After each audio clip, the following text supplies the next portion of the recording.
ከእግዚአብሔር ከአምላካችን ከጌታም ከኢየሱስ ክርስቶስ ጸጋና ሰላም ለእናንተ ይሁን። እግዚአብሔር የተባረከ ይሁን። ስለነበረን የአምልኮ የዝማሬ ጊዜ እግዚአብሔርን እጅግ አድርገን እናከብራለን። ጌታ በመካከላችን ስለነበረ የእግዚአብሔር ስም ይባረክ። ይህን ታላቅ ፍቅር ለኛ የገለጠ እግዚአብሔር የተባረከ ይሁን። እስኪ በእልልታ በጭብጨባ ቅዱስ ስሙን እንባርካለን። ሃሌሉያ። የጌታን ቃል እንካፈልና የጌታ ራት እንወስዳለን። መጽሐፍ ቅዱስ የያዝን ሁላችን ተነስተን እንቆምና ከማቴዎስ ወንጌል ምዕራፍ 6 ጥቂት ቁጥሮቹን ሙሉ አነብና የተወሰነ ሐሳቦችን አለፍ ብዬ አነሳለሁ። እኔ በአዲሱ መደበኛ ትርጉም ነው ማነበው። የማቴዎስ ወንጌል ምዕራፍ 6 በጣም የምናውቀው ሁሉ ጊዜ በቃላችን የምናውቀው ጥቅስ ነውና እሱን ሐሳብ አንብቤ በሱ ሐሳብ ላይ እንከፋፈላለን። እንደዚህ ይላል። ስለዚህ እላችኋለሁ ስለ ኑሯችሁ ምን እንበላለን፣ ምን እንጠጣለን፣ የኔ አዲሱ ትርጉም ስለሆነ ነው፣ ምንስ እንለብሳለን በማለት አትጨነቁ ይልና ሕይወት ከምግብ ሰውነት እስከ ልብስ አይበልጥምን? እስኪ የሰማይ ወፎችን ተመልከቱ፣ አይዘሩም፣ አያጭዱም፣ በጎተራም አያከማቹም፣ ይሁን እንጂ የሰማዩ አባታችሁ ይመግባቸዋል። እናንተ ከእነርሱ እጅግ አትበልጡምን? ለመሆኑ ከእናንተ መካከል ተጨንቆ በዕድሜው ላይ አንዲት ሰዓት መጨመር የሚችላለን? ደግሞ ስለ ልብስ ለምን ትጨነቃላችሁ? እስኪ የሜዳ አበቦችን ተመልከቱ፣ አይለፉም ወይም አይፈትሉም። ስለዚህ እላችኋለሁ ያን ያህል ክብር የነበረው ንጉሥ ሰለሞን እንኳን ከነዚህ አበቦች እንዳንዲቱ አልለበሰም። እናንተ እምነት የጎደላችሁ፣ እግዚአብሔር ዛሬ ታይቶ በነጋታው እሳት ውስጥ የሚጣለውን የሜዳ ሳር ይህን ያህል ካለበሰ እናንተንማ እንዴት አብልጦ አያለብሳችሁ? ስለዚህ ምን እንበላለን፣ ምን እንጠጣለን፣ ምንስ እንለብሳለን ብላችሁ አትጨነቁ። ሁለት ጊዜ ደገመው ማለት ነው። አሕዛብ እነዚህ ነገሮች ሁሉ ለማግኘት ይጨነቃሉና የሰማይ አባታችሁ እነዚህ ሁሉ ለእናንተ እንደሚያስፈልጋችሁ ያውቃል። ከሁሉ አስቀድማችሁ ግን የእግዚአብሔርን መንግሥትና ጽድቁን እሹ፣ እነዚህ ሁሉ ይጨመርላችኋል ይላል። የመልእክቴ ርዕስ ምንድን ነው የሚሆነው? ለሚጨመር ነገር አትጨነቁ በሚል ሐሳብ ነው ማካፈላችሁ። ለሚጨመር ነገር አትጨነቁ። ይሄ ትምህርት ወይም ይሄኛውን ስብከት ጌታችንና መድኃኒታችን ኢየሱስ ክርስቶስ በተለምዶ የተራራው ስብከት ተብሎ በሚጠራው ማቴዎስ ወንጌል ምዕራፍ 5 እስከ 7 ባለው ክፍል ውስጥ ያስተማረው ትምህርት ወይም የሰበከው ስብከት ነውና ይሄንን ትምህርትና ይሄንን ስብከት ጌታችንና መድኃኒታችን ኢየሱስ ክርስቶስ ያስተላለፈው ለደቀ መዛሙርቱና ብዙ ሕዝብ ይከተለው ስለነበረ ብዙ ሕዝብ እንደተከተለው ባየ ጊዜ ብዙ ሕዝብ ከኋላው እንደተከተለ ባየ ጊዜ ደቀ መዛሙርቱንና እነዚህን ብዙ ሕዝቦች ወደ ተራራ ላይ ይዟቸው ወጥቶ ይሄንን ነገር አስተምሯቸዋልና ሰፋ ያለ ብዙ ሐሳብ ነው ያነሳው። ከሰዓት አንፃር ግን እኔ እችኛዋን ሐሳብ ብቻ አነሳለሁና የዚህ ሐሳብ ተመሳሳይ ሐሳብ በሉቃስ ወንጌል ምዕራፍ 12 ላይ ልታገኙት ትችላላችሁ ማለት ነውና በዛም ዘመን የነበሩት ሰዎች ምንም እንኳን ጭንቀት በዚህ ዘመን በእኛ ዘመን ያለውን ያህል ባይሆንም በዛ ዘመን በመጀመሪያው ክፍለ ዘመን የነበሩ ሰዎች የሚያስጨንቃቸው ነገር እንደነበረ ከጌታ ኢየሱስ ክርስቶስ ንግግር ማየት እንችላለን። ምክንያቱም ደጋግሞ አትጨነቁ የሚል ሐሳብ በአንድ ትምህርት ውስጥ ብቻ ሁለት ጊዜ ስላነሳና በመጀመሪያው ክፍለ ዘመን የነበሩ ሰዎች የምግብ ነገር የሚለብሱት ነገር ያስጨንቃቸው ነበረ፣ ደቀ መዛሙርቱንም በሚመለከት ማለት ነው። በእኛ ዘመን ደግሞ በጣም ተትረፍርፎ ያለ ነገር ቢኖር ጭንቀት ነው። ሰው ስለ ብዙ ነገር ይጨነቃል። ስለ ኑሮ ልክ እነሱ ስለሚበሉት፣ ስለሚጠጡት፣ ስለሚለብሱት እንደሚጨነቁት በእኛም ዘመን ሰው ስለ ኑሮ ይጨነቃል። ሰው ስለ ጤንነቱ ይጨነቃል። ልጆች ያላቸው ስለ ልጆቻቸው ይጨነቃሉ። ስራ ያላቸው ስለ ስራ ይጨነቃሉ። ራሱ የምንሰማው ዜና ሰው እየመጣ ሼር የሚያደርገን ነገር ሁሉ ሰው ላይ ጭንቀት የሚጨምር ነገር ነው። የእግዚአብሔር ቃል ደግሞ አትጨነቁ ነው የሚለው። የእግዚአብሔር ቃል ስለምንም ነገር እንዳንጨነቅ መጽሐፍ ቅዱስ ያስተምራል። ፊልጵስዩስ ምዕራፍ 4 ቁጥር 6 ላይ ሁሉ በነገር ሁሉ በምስጋናና በምልጃ ወደ እግዚአብሔር ልመናችሁን አስታውቁ እንጂ በአንዳች አትጨነቁ ይላል። ግን ፈለግንም አልፈለግንም አንዳንዴ ከምንሰማው ሕይወታችን ጋር ከሚጠጋጋው ነገር ከምናልፍበት ነገርም የተነሳ እንጨነቃለን። መጽሐፍ ቅዱስ ግን አትጨነቁ የሚለውን ቃል የሚናገረው በትእዛዝ መልክ ነው። ትእዛዝ ነው። አትጨነቁ ብሎ ጌታ ኢየሱስ ክርስቶስ ትእዛዝ ይሰጣቸውና ከሚጨነቁበት ነገር የሰው አእምሮ ግን ባዶ መሆን ስለሌለበት ሰው የሚያስበው ነገር ሊኖረው ስለተገባ ስለ ኑሯችሁ ስለ የዕለት ሕይወታችሁ መጨነቃችሁን ተውና የእግዚአብሔር መንግሥት የእግዚአብሔር ጽድቅ ላይ ትኩረት አድርጋችሁ በዛ ኑሩ ብሎ ጌታ ኢየሱስ ክርስቶስ ይናገራልና ስለዚህ ጌታ ኢየሱስ ክርስቶስ ምን እንበላለን፣ ምን እንጠጣለን፣ ምን እንለብሳለን ብለው የሚጨነቁትን ሰዎች እንደዚህ ማስተማር ጀመረ። እነዚህ ሰዎች የመጀመሪያው ጭንቀት ምግብና መጠጥ ነበር። ምን እንበላለን ብለው እየተከተሉት እንዳያችሁት ጌታ ኢየሱስ ክርስቶስ ታምራት አድርጎ አብልቷቸው ያውቃልና ባበላቸው ጊዜ ራሱ የመጀመሪያ ያደረጉት ነገር አንግስልን ነው። ምግብ አስጨናቂ ስለነበረ ለህይወታቸው ይጨነቁ ስለነበረ ካልነገስክ ንጉስ ካልሆንክ ብለው ጌታን ሲያስጨንቁት ነበርና እነዚህ ሰዎች ምግብ ያስጨንቃቸው ስለነበረ ስለምትበሉት ስለምትጠጡት ነገር አትጨነቁ አላቸው። ለምን ብለው ሲጠይቁት ህይወት የተሰጣችሁ ህይወት ከምግብና ከመጠጥ ይበልጣልና አላቸው። እግዚአብሔር ለሰው ልጆች የሰጠው ትልቁ ነገር ህይወት ነው። ይሄ ህይወታችን ደግሞ ለመኖር ለማደግ ለመንቀሳቀስ ምግብና መጠጥ እንደሚያስፈልገው ራሱ እግዚአብሔር ስለሚያውቅ ለሱ ነገር አትጨነቁ፣ ከምትበሉት ከምትጨነቁት ነገር በላይ የሰጠዋችሁ ህይወት ይበልጣል አለ። እኔና እናንተ ደግሞ የተቀበልነው ህይወት እነሱ ከተቀበሉት የበለጠ የእግዚአብሔር ህይወት ተቀብለናል። የጌታ የኢየሱስ ክርስቶስ የዘላለም ህይወት በእኔና በእናንተ ውስጥ ስላለ ስለምንበላው ስለምንጠጣው ነገር ስንጨነቅ ሲያይ እግዚአብሔር ደስ አይሰኝም ማለት ነው። ምክንያቱም የተቀበልነው ህይወት የዘላለም ህይወት ስለነበረ ማለት ነው። እና ጌታ ኢየሱስ ክርስቶስ ቀላል ምሳሌ ሊያሳያቸው ፈለገና በቀን ተቀን ህይወታቸው ቶሎ የሚያቸውን ወፎችን ምሳሌ አድርጎ አነሳቸው። እስኪ ወደ ሰማይ ወፎች ተመልከቱ አላቸው። ሁልጊዜ ስለሚያዩአቸው እነዚህ የምታዩአቸው በዙሪያችሁ ያሉት እኮ የሰማይ ወፎች አይዘሩም፣ አያጭዱም፣ በጎተራም የሚያስቀምጡት ነገር የላቸውም አላቸው። ግን የእናንተ አባት የነሱ አባት አላለም፣ የነሱ ፈጣሪም አላለም። የፈጠራቸው ካለመኖር ወደ መኖር ያመጣቸው እሱ ቢሆንም የእናንተ የሰማዩ አባታችሁ ይመግባቸዋል አላቸው። እዚህ ጋር ልብ ማለት ያለብን የሰማዩ አባታችሁ ይመግባቸዋል ነው ያለው ጌታ ኢየሱስ ክርስቶስ። ከፍ ብሎ እዚህ ምዕራፍ 6 ቁጥር 9 አካባቢ እግዚአብሔርን አባታችን ሆይ ብላችሁ ጸልዩ ሲላቸው እንመለከታለንና የአንድ አባት ወይም የአንድ ቤተሰብ መሪ ዝቅተኛው ኃላፊነት ቤተሰቡን መመገብ ነው። ዝቅተኛ ስራው አንድ ወላጅ እዚህ ውስጥ ያለ ሁሉ ሰው ለልጆቹ ያለበት የመጀመሪያ ኃላፊነት ልጆቹን ማብላት ነው። ስለዚህ እግዚአብሔርን አባት ብላችሁ ስትጠሩት እሱ የሰማይ አባታችሁ እናንተን ይመግባል አለ። አንድ በጣም የሚያስደንቅ ታሪክ አለ መጽሐፍ ቅዱስ ላይ። እግዚአብሔር እስራኤልን የበኩር ልጄ ብሎታል። እስራኤል ለእግዚአብሔር ልጁ ነበርና በምድረ በዳ በእስራኤል ለ400 ዓመት ባሪያ የሆነውን ህዝብ እግዚአብሔር አምላክ ሲያወጣው 40 ዓመት በምድረ በዳ ነበረ እየመራ የወሰደው እና ከግብጽ ባርነት የወጡ ሰዎች ለጦርነት የሚበቁ ሰይፍ መያዝ የሚችሉ እድሜያቸው ከ21 ዓመት በላይ የሆኑት 610 ሺህ አካባቢ ናቸው። አጠቃላይ ግን ወደ 2 ሚሊዮን የሚጠጋ ህዝብ እግዚአብሔር ይዞ ሲወጣ እነዚህ ሰዎች አንድ ቀን እንኳን ምግብ ጎሎባቸው አያውቅም። በእርግጥ የሚበዙት ምድረ በዳ ቀርተዋል ይላል። ግን ምድረ በዳ የቀሩት ተርበው አይደለም። ከነዚህ መካከል አንድ ሰው እንኳን እርቦት የወደቀ አልነበረም። እግዚአብሔር የመላእክትን ምግብ ከሰማይ መናን እያወረደላቸው ይመግባቸው ነበር። እግዚአብሔር ስጋ ባማራቸው ሰዓት በአየር ላይ የሚበሩ ድርጭቶችን በምድር ላይ እንዲበሩ እያደረገ እግዚአብሔር አምላክ ስጋን ይመግባቸው ነበር። ቅድምም እንደዘመር ነው ምድረ በዳውን ዓለም ልሞለት እንዳለን ጥቂቱን ነገር ጌታ ባርኮለት እንዲል እግዚአብሔር እንደዚህ ያደረገ ህዝቡን የበራ አምላክ ነው። እግዚአብሔር ዛሬም እኔና እናንተን ለማብላት መዝገቡ ሙሉ ነው። የእግዚአብሔር ጎተራ ዛሬም ልጆቹን ለማብላት በእውነት የእግዚአብሔር ጎተራ ሙሉ ነው። መጽሐፍ ቅዱስ ኢዮብ 38:41 ላይ ሲናገር ልጆቿ ወደ እግዚአብሔር ሲጮሁ ምግብ አጥተው ሲንከራተቱ ለቁራ መብልን የሚሰጥ ማን ነው ይላል። እግዚአብሔር ነው ኢዮብን የጠየቀው። የቁራ ልጆች ምግብ ፈልገው ሲጮሁ ማን ነው ምግብ የሚሰጣቸው? እግዚአብሔር አይደለም? በአምሳሉና በመልኩ የፈጠረውን የመንፈሱ ማደሪያ ያደረገውን ልጆቹን አይደለም? እግዚአብሔር አምላክ ቁራን እንኳን የሚመግብ አምላክ ነው። እግዚአብሔር አምላክ ቁራን እንኳን ያበላል። እና ግን የሰማይ ወፎች አይዘሩም ሲል አያጭዱም በጎተራም አያስቀምጡም ሲል ስራ አይሰሩም ግን አላለም። ማለት ምግባቸውን አይፈልጉም እናንተም ቁጭ ብላችሁ ትበላላችሁ የሚል ሐሳብ የለውም። አንዳንድ ጊዜ ሰዎች እቺን ጥቅስ ጠቅሰው ሰነፍ ይሆናሉ። ስራ ላለመስራት ጥረት ላለማድረግ ይሞክራሉ። ነገር ግን እያለ ያለው ይሄ መጽሐፍ ቅዱስ ሁላችንም የምንሰራውን ስራ እግዚአብሔር አምላክ እየባረከ የሚያበላ አምላክ እንደሆነ መጽሐፍ ቅዱስ ይናገራል። የእስራኤል ልጆች ራሱ መና እየበሉ ዘላለም አልኖሩ። ልክ እግዚአብሔር ርስታቸውን ባወረሳቸው ጊዜ የሰማይ ዝናብ ወደ እነሱ በመጣ ጊዜ ምድራቸውን ማረስ በጀመሩ ጊዜ መናው ቆመ ይላል። ለምን? ስራ ከእግዚአብሔር የተቀበልነው መልካም ስጦታ ስለሆነ እጆቻቸው መስራት ሲጀምሩ እግዚአብሔር መናውን ማውረድ አቆመና የእጆቻቸውን ስራ መባረክ ጀመረ።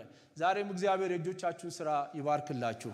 የምትሰሩትን የእጆቻችሁን ስራ እግዚአብሔር አምላክ ይባርክላችሁ።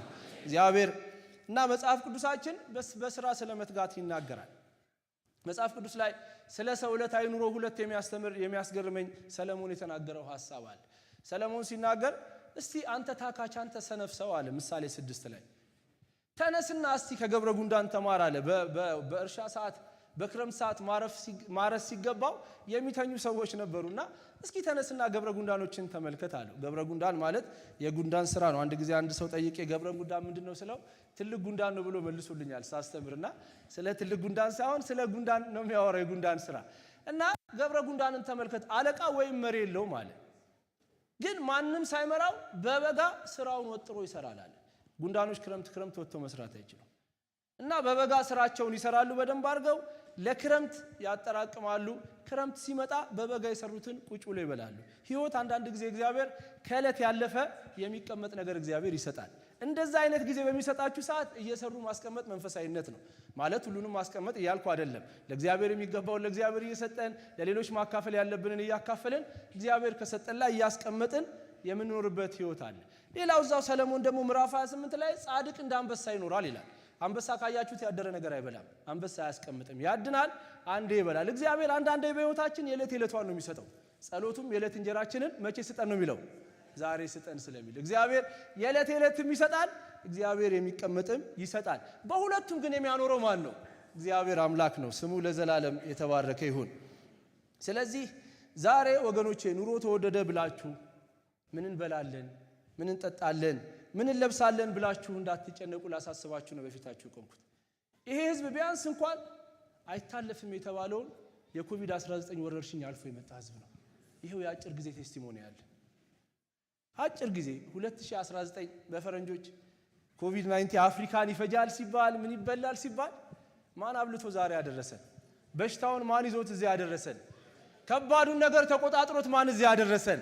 በሞት ጥላ መካከል ሆነን አሻግሮ ማን እዚህ ያደረሰን?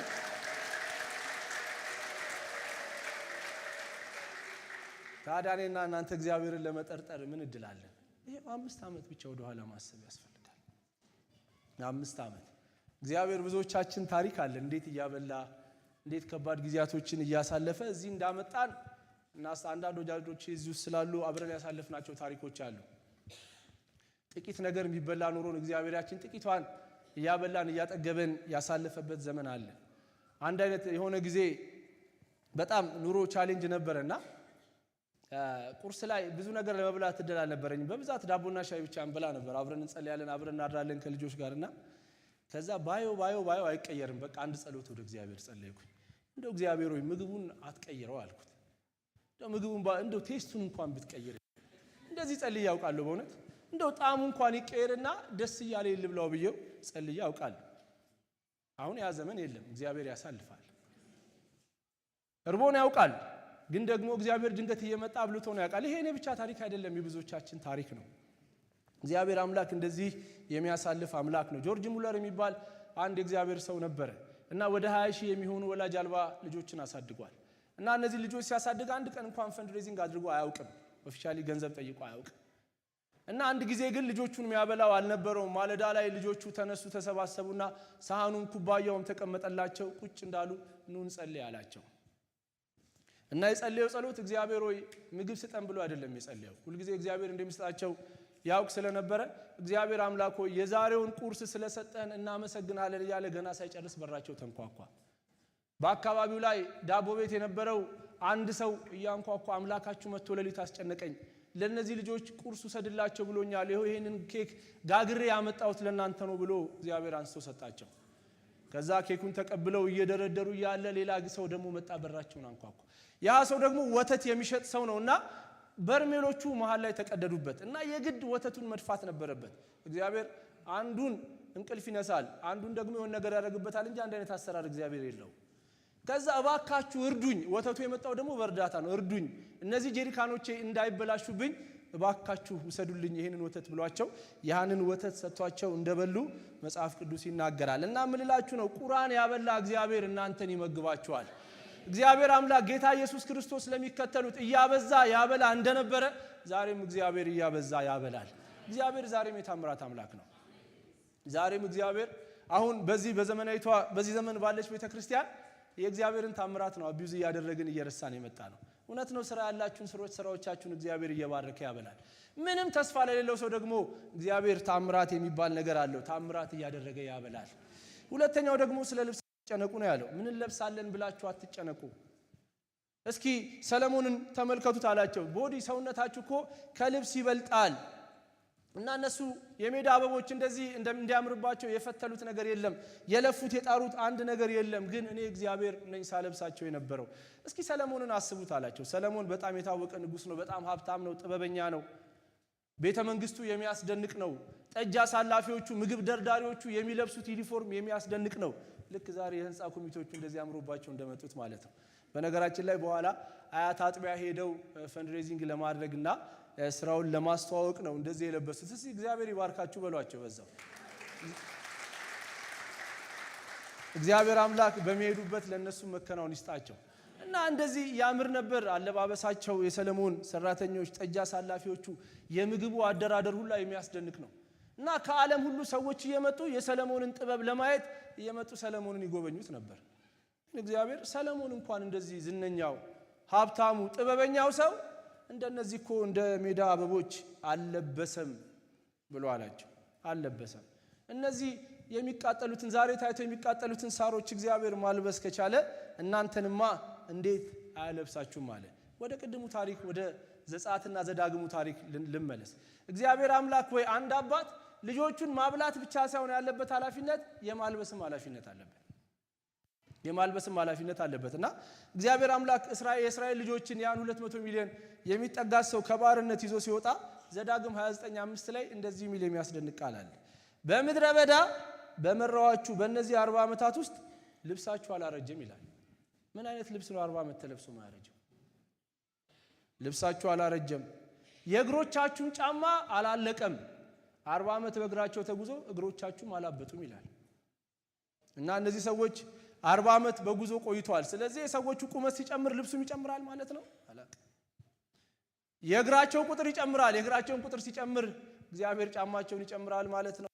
ለኖህ እግዚአብሔር ቃል ሲገባለት እቺ ምድር እስካለች ድረስ ሙቀትና ቅዝቃዜ፣ በጋና ክረምት፣ ቀንና ሌሊት አለ አለ።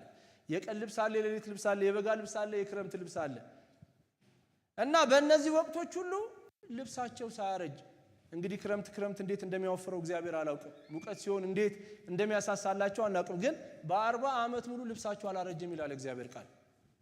አላረጀም፣ ጫማችሁም አላለቀባችሁም ብሎ እግዚአብሔር ይናገራል። እና እግዚአብሔር አምላክ የማያረጅም ልብስ እግዚአብሔር አለው ማለት ነው። ለበጋ ለክረምት የሚሆን ልብስ ያለብሳቸው ነበር። እግዚአብሔር በማልበስም አይታማም ማለት ነው። አዳምና ሔዋን ኃጢአት በሰሩ ጊዜ ራቁታቸውን እንደሆኑ ባወቁና በተፋፈሩ ጊዜ ቅጠል እንዳገለደሙ መጽሐፍ ይናገራል። በኃጢአት እንኳን የወደቁትን አዳምና ሔዋንን እግዚአብሔር አምላክ መጥቶ ቅጠል ለብሶ ሲያያቸው ኃጢአት ሰርታችኋል አላለብሳችሁም ብሎ አልገፋቸውም። ቆዳ እንዳለበሳቸው መጽሐፍ ቅዱስ ይናገራል። አልባሻችን ማን ነው? አልባሻችንም እሱ እግዚአብሔር ነው። የሚያበላን ማን ነው? የሚያበላንም እሱ እግዚአብሔር አምላካችን ነው። እና እዚህ መጽሐፍ ላይ ለምንድን ነው ስለምትበሉት፣ ስለምትጠጡት፣ ስለምትለብሱት አትጨነቁ ያለው? ይሄ የአሕዛብ ጭንቀት ነው አለ ጌታ ኢየሱስ ክርስቶስ። ይሄ የአማኞች ጭንቀት አይደለም። በእርግጥ እኛም አሕዛብ ነን፣ የዳን አሕዛቦች ነን። ምን እበላለሁ፣ ምን እጠጣለሁ፣ ምን እለብሳለሁ ብሎ መጨነቅ የአማኞች ጭንቀት አይደለም። አሳያችኋለሁ እኔና እናንተ ምን መጨነቅ እንዳለብን ከዚህ ቀጥዬ። የእናንተ ጭንቀት ይሄ አይደለም፣ ይሄ የማያምኑ ሰዎች የአሕዛብ ጭንቀት ነው ይልና ሁለተኛ ለምንድን ነው ማንጨነቀው ብለን ስንጠይቅ እነዚህ እንደሚያስፈልጋችሁ የሰማይ አባታችሁ ያውቃልና። ልጆቹ ምግብ እንደሚያስፈልጋቸው እያወቀ ማይሰጥ አባት አለ እንዴ? ልጆቹ ልብስ እንደሚያስፈልጋቸው አውቆ የማትገዛ እናት አለች እንዴ? ስለዚህ እግዚአብሔር ይሄንን ስለሚያውቅ ይሄን ያደርጋል ይላል። ስለዚህ እኔና እናንተ ምን እናስብ? አሁን አመለካከታችንንም መቀየር ነው የእግዚአብሔር ቃል የሚያስተምረን በዚህ ማለዳ።